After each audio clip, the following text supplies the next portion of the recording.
As Ted Cruz campaigns in Iowa, his rival, Donald Trump, is still questioning the senator's birthplace. The billionaire says Cruz should ask a judge whether he's eligible to run for president. And now some top Republicans are siding with Trump. These attacks come just 25 days before the Iowa caucuses, a state where Cruz is coming out on top of the polls. John Dickerson joins us now from Washington. John, you spoke with Trump last month, and he said that he would only bring up the birther issue if he and Cruz were the final two candidates standing. Well, the birther debate has been brought up now. So what do you think this means? I mean, do you think this means that he's feeling the pressure?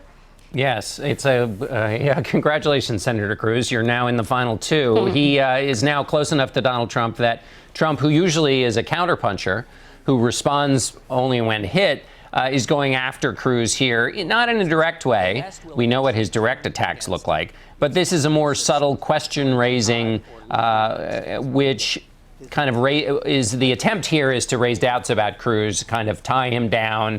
And so it's not direct, but it's definitely not an act of love. So let me ask you about the notion of a Trump alternative emerging.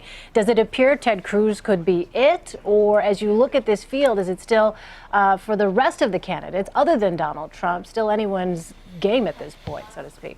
Well, the shape of the race as it stands right now is that it will probably be Donald Trump and a Trump alternative. The question is, will that alternative be a grassroots alternative like Ted Cruz, who has support from the party's base, from voters who are so disappointed with the establishment in Washington? Or will the anti-Trump candidate be somebody who is more palatable to the kind of mainstream Republicans, somebody like Marco Rubio or Chris Christie or Jeb Bush? We don't know how that's going to play out yet. But the shape of it is probably a Trump and an anti-Trump, and we may not know well into March. All right. Well, considering that, we've got another Republican debate coming up a week from tonight.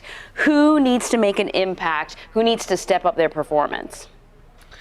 I think probably one of the quote-unquote establishment candidates, and that's a bit of a misnomer, but the candidates who are in that portion of the competition that is not the Donald Trump and Ted Cruz portion. So Bush, Rubio, Kasich to some extent, have to, and Christie have to do something that helps them rise above the others. Because the problem for people who are worried about Ted Cruz or Donald Trump is that there is not a single candidate around whom they can coalesce. And as a result, all the votes that might go to the non-Trump or Cruz candidate get split among a variety of different candidates. And in order to present an actual real challenger here, there needs to be a single horse to ride. And so in the debate, somebody needs to kind of rise up out of that pack.